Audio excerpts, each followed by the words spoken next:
morning, Warriors. I'm Marcel. And I'm Harper. Today is Thursday, November 16th, 2023. Please stand for the Pledge of Allegiance, followed by a moment of silence. I pledge allegiance to the flag of the United States of America and to the republic for which it stands, one nation, under God, indivisible, with liberty and justice for all.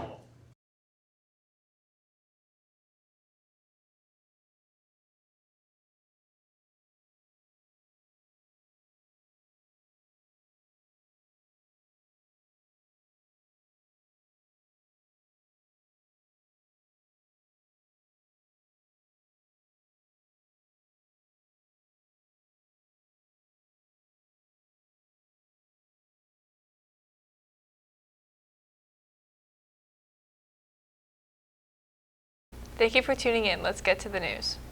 Congratulations to the boys and girls varsity cross-country teams who competed at regionals this past weekend.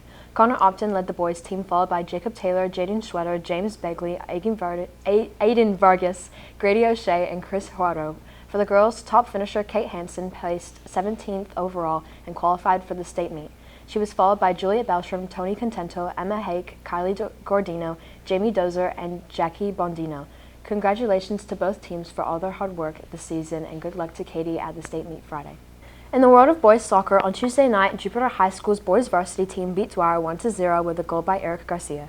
The junior varsity boys team also beat Dwyer 3-2 with goals by Brady Serrano, Dylan Silano, and Sebastian Pirola. It's beginning to look like Jupiter's season. And now here's WJUP TV's correspondent Manuel with an update on Jupiter High School's varsity football. Our Jupiter High School varsity football team took a tough loss against Boca Raton High School's Bobcats. The school spirit never failed to disappoint as the Stars and Stripes shine bright with the USA theme. The game was action-packed, producing a memorable experience for all fans. Unfortunately, the Warriors came up short with a 48-41 defeat. However, the Warriors never gave up and kept it close, leaving the opposing team on the edge of their seats, fighting to stay ahead. Although this was the last game of the season, the Warriors had an incredible run, ending with a record of 9-2, forming perhaps one of the most unforgettable and significant years for football Jupiter High School has ever seen. I'm Manuel, reporting for WJUP TV Jupiter High School News. There's a mandatory baseball meeting if you plan to try out in the spring. The meeting will be held on December 19th at 3 p.m. in the Media Center. See Coach Mook in room 6215 if there are any issues, especially if you can't attend. Attention all girls interested in playing flag football. There will be an informational meeting in room 4106 immediately after school on Wednesday, November 29th. We will begin Wednesday open field preseason conditioning on December 6th. See Coach D if you have any questions. Come support Dance Marathon at Playa Bowls tomorrow, November 17th from 3 to 8 p.m. Be sure to mention Dance Marathon at checkout. All proceeds go to Nicholas Children's Hospital. Looking to help women in your community? Are you a girl in STEM? Come to our next Women in STEM meeting this Friday, November 17th during Beat Lunch. Come discuss all upcoming community service projects and meet your officers and receive free items. First Party will be having their weekly meeting again in room 2111 during lunches A and B today. All club members are encouraged to come in and bring a friend. Would you like to participate in research being done on fish distributions in South Florida? Come to the Blue Team meeting today, November 16th in room 3108 for a chance to learn from shark scientist in Sarah Casaretto about how you can help Sarah and her team with their research. Calling all Java and Python programmers interested in competing in the UCF High School Programming Tournament and Suncoast Programming Tournament in December. There will be a short informational meeting today at 2:50 p.m. in room 4214. Whether you're planning on college, a technical school, or you're just not sure yet, the ASVAB Career Exploration Program can provide you with important information about your skills, abilities, and interests, and help put you on the right course for a satisfying career. The ASVAB is offered to high school students as part of the ASVAB Career Exploration Program. The program provides tools to help students learn more about career exploration and planning in both the civilian and military worlds of work. The ASVAB is free of charge and will be administered on Tuesday, December 5th, 2023. Sign-ups are in guidance and it's open to all 10th through 12th grade students. Attention freshmen, the class of 2027 will be passing out class shirts on Tuesday, November 28th and Thursday, November 30th, before school and during lunch B in room 5105, and after school in room 5106. You must have a copy of your receipt for class of 2027 dues that can be paid on school cash online. Email Ms. Moran with any questions. Want to help Alzheimer's patients and earn community service hours? Help out HOSA by collecting activity kit items such as fidget spinners and puzzles, or you can use your time by assembling the patient's kits. Drop off items in room 7101. The donation period will run through November 28th, and visit Ms. Jenkins if you have any questions or would like to put the kits together. If you're an animal lover, how about earning service hours while helping pets in need? Help out the Selfless Serving Club and Big Dog Ranch Rescue and bring any dog treats, toys, blankets, or sheets to Miss D's room 5214, now through Thursday the 30th, to get community service hours for time spent collecting. Interact Club would like to thank sophomore Nathan Keller for being the first to drop off donations to the Giving Tree. Don't forget to do your shopping and help us to fill the box for almost 600 local children this year. Each year they collect new unwrapped toys to support the Chasing a Dream Foundation. All toys go to local children battling life-threatening illnesses and disabilities. Drop off in Portable 30 and earn community service hours for your time spent collecting and organizing the items. The Spanish Honor Society is hosting a mega Christmas drive for El Sol Resource Center. Bring anything from canned food and non-perishables, hygiene products, toys, books, school supplies, and bicycles in good working condition for the community of El Sol to have a Merry Christmas on behalf of the Jupiter High School community. You will receive community service hours for your time spent collecting and bringing the items products. The donation box can be found in Portable 29. For the working and good condition bicycles, please also bring them to Portable 29. Muchas gracias and Feliz Navidad. We're continuing our 5-day focus on tech safety. Together we'll go over some key vocabulary words, notions to consider, and there will be a video to watch after our broadcast. Today's essential question is, how can I make sure my relationships are healthy and positive? Red flag feeling. A red flag feeling is when something happens that causes you to feel uncomfortable, worried, sad, or anxious. Discuss with your classmates, how do people say devices and social media affect their relationships? Is it more positive or negative? We know the power of words and actions. With it being the week before Thanksgiving, we decided to showcase the faculty and give thanks to our teachers. Today it's Coach Lang. Did you know he's a chicken farmer? That's all for news, but don't forget to watch the TechSafe video airing in just a moment. Have a fantastic day, Warriors.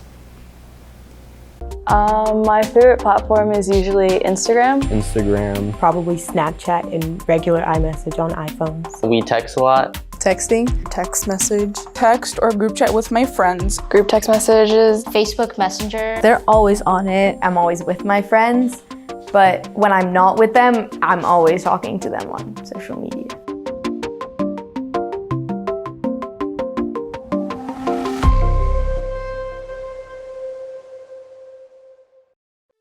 I definitely say sometimes it's beneficial because you go home and you might have had an argument with your sibling or your mom and you just need to talk to your friend, or you might need help with homework or something. Being able to always be just like a phone call or text message away from each other allows us to kind of establish a relationship that's closer.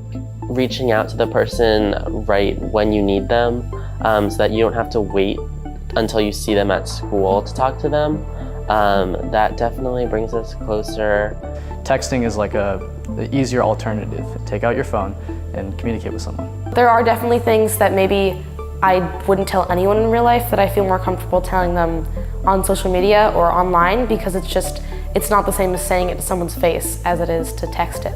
I know that my friends, or not even just my friends, but my family or anybody I can talk to, I know that they are available to me. I never really feel depressed or anything like that, just because there's always somebody to talk to and always somebody that's there for you. That's kind of a good thing about social media. I could not imagine what it would be like if I couldn't contact them so quickly. Our lives are so integrated with social media and contacting other people that I don't think I could imagine not contacting them.